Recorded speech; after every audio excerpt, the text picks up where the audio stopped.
Today I will show you how to turn any photo into a cinematic rain-soaked moment right inside Photoshop. Hi everyone, welcome back to yet another design video from Dexplorion.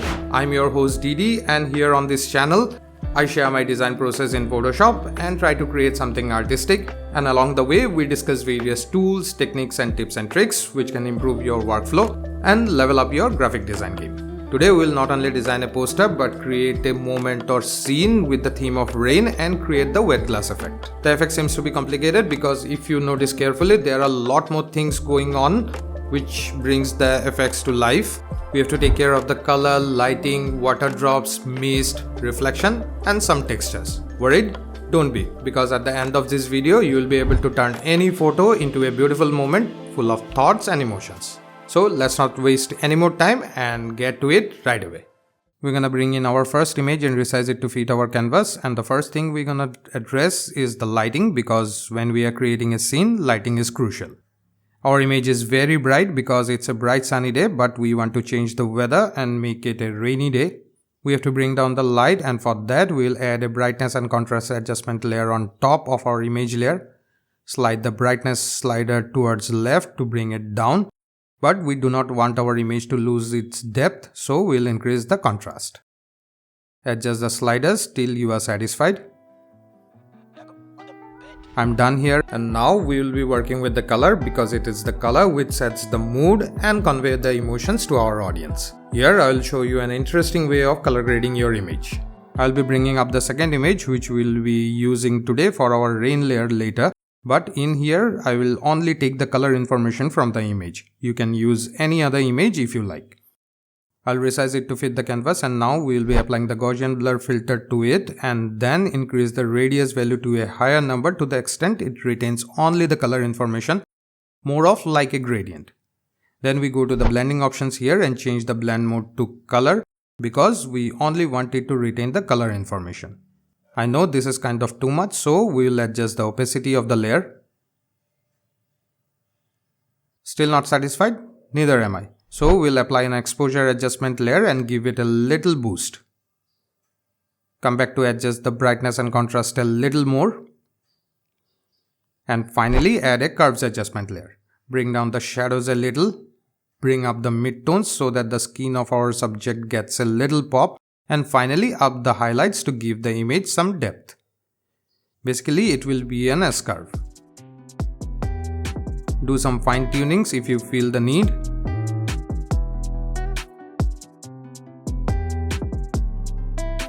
And now you can see the difference. This was before and this is after. Now we will select all these layers by holding the shift key and clicking on the topmost and bottommost layer and convert them into a smart object.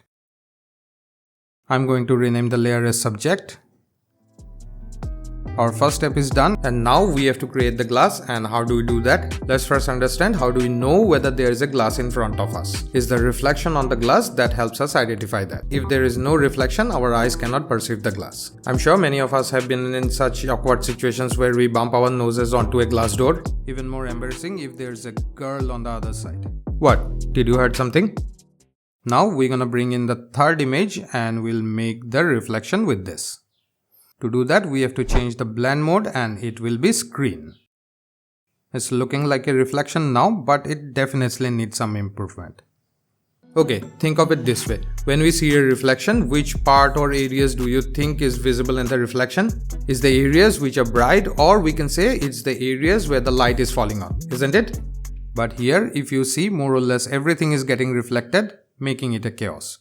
So what we're gonna do is take away the dark parts out of this image and only keep the bright parts. And which is the tool which can help us do that? I'm sure some of you might have guessed it right, is the blend if options. To get there, we'll double click here on the blank space of the layer to open the layer style dialog box, and here we have our blend if sliders.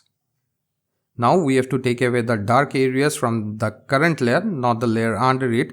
So we will click and hold the black slider on the left of this layer, because this controls the shadows or dark parts, and we're gonna bring this towards right. But this is too harsh, right? So we'll hold the Alt or Option key and click on the slider to split it into two and take the right part towards the extreme right like this. This will make the transition smooth.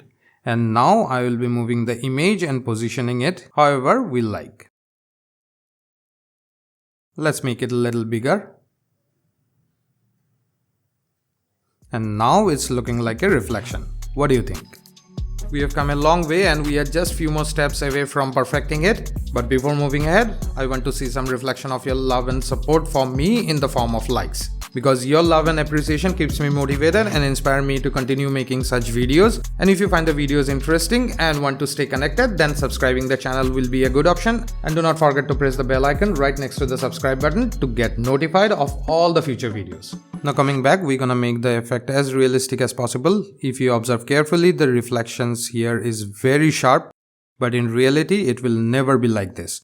There will be some amount of blur in the image and we're gonna add the same by applying the Gaussian blur filter once again, but this time the radius value will be less because we want to retain some amount of details in the image. We don't want it to be completely blurred. 6-ish is fine for me.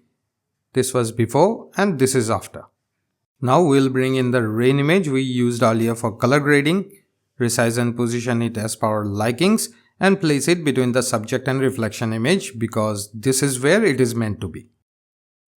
Change its blend mode to screen and this time is the bright areas which needs to be removed. So we'll again open the layer styles and in the blend if section, we're gonna play with the white or bright sliders of this layer on the right in a similar way as we did earlier.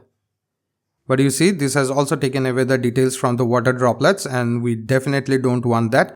So what we'll do is create a duplicate of this layer by pressing Ctrl Command J and change its blend mode to multiply.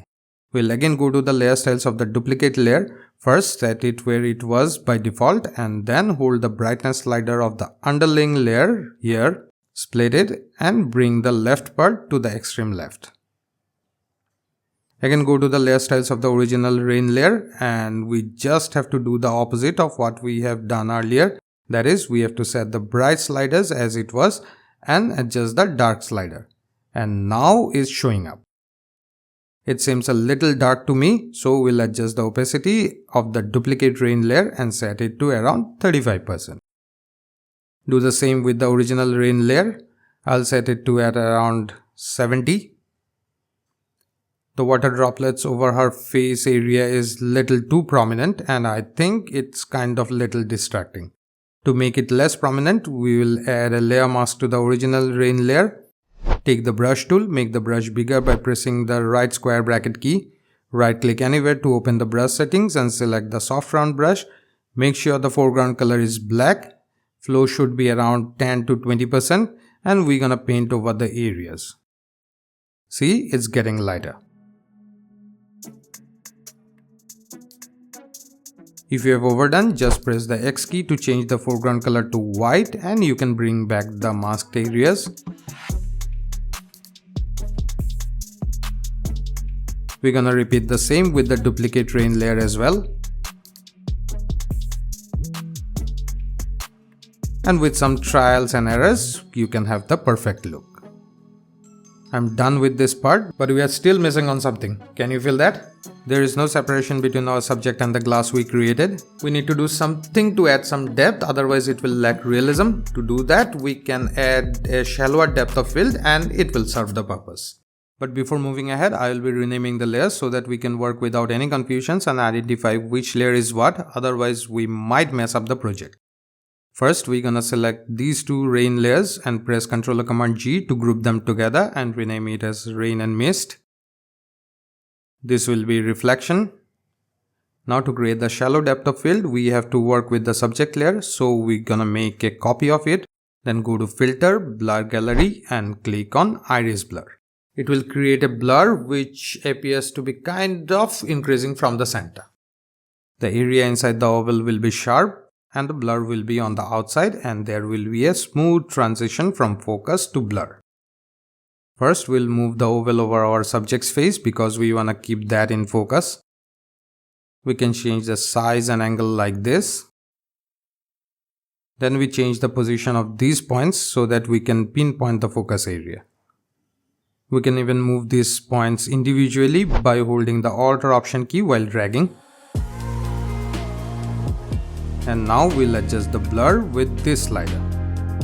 Take your time and do your part of experimentation.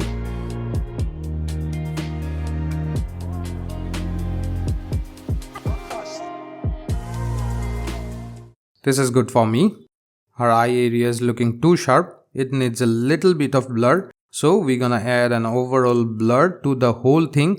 And to do that, we will go here and click on the checkbox of the fill blur. Expand it and adjust the blur. We need just a little bit of fill blur. When done, hit OK and wait a bit to finish it off, and then we have a beautiful creamy blur. This was before and this is after. Way better. Let's rename the layer as blur. I'm going to add another level of realism to this. Don't you think the glass seems too smooth? Window glasses undergoes regular cleaning and there has to be some amount of wear and tear marks or scratch marks.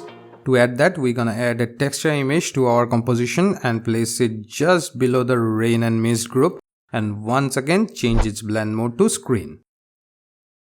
Again, go to the layer styles and take away the bright areas with the help of the blend if slider, just as we did at the starting. I forgot one step in between, but never mind, we can do it now. Since the image was of wood, there is brown color in it and we have to desaturate the color in the image and turn it black and white. And for that, keeping the layer selected, we go to Image, Adjustment and click on Hue and Saturation. And we're gonna bring the saturation sliders all the way down, and now it's showing up. But it's a bit too much. So we'll bring down the opacity to around 30%. Let's bring it down a little more. And now it's looking good. Before, after. And lastly, I'm going to add a curves adjustment layer on top and adjust the shadows and highlights just a little to add a bit of drama to the scene. We are done with our composition and I'm going to finish it off with some text and some other small elements to give it a form of a poster. Click on the text tool and click anywhere on the canvas to add the text. Type out what you want. Make it bigger. Increase the spacing between the lines. Decrease the spacing between the characters. The font I'm going to use here is called Copilot. I want it in lowercase.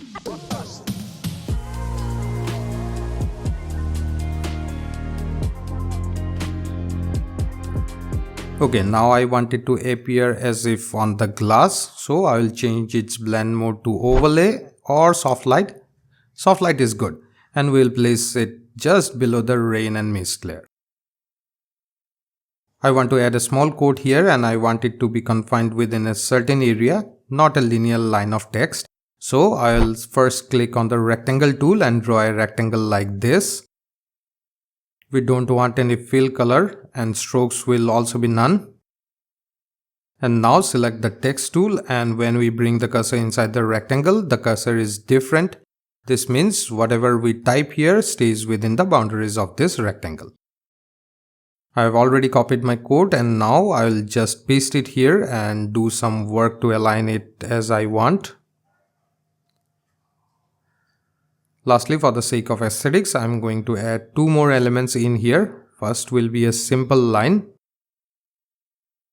It's too thin, let's give it some weight. And the final one will be a PNG image or icon of cloud we see in apps of our phone. Resize it and place it here, but it's black and barely visible. To make it white, we have to go to the layer styles and add a color overlay, and we can change the color from here. Make it even smaller and center it. And our poster is finished. This is looking more like a book cover to me. What do you think? You can use it in any way you like. My job was only to show you how it's done, and I hope I was able to meet your expectations. Please leave your comments and let me know of anything or whatever comes to your mind after watching this video. Words from you are always an inspiration for me and keeps me motivated. I'll be back soon with a new idea. Till then, if you want to experiment with some more glass effects, you can watch these videos.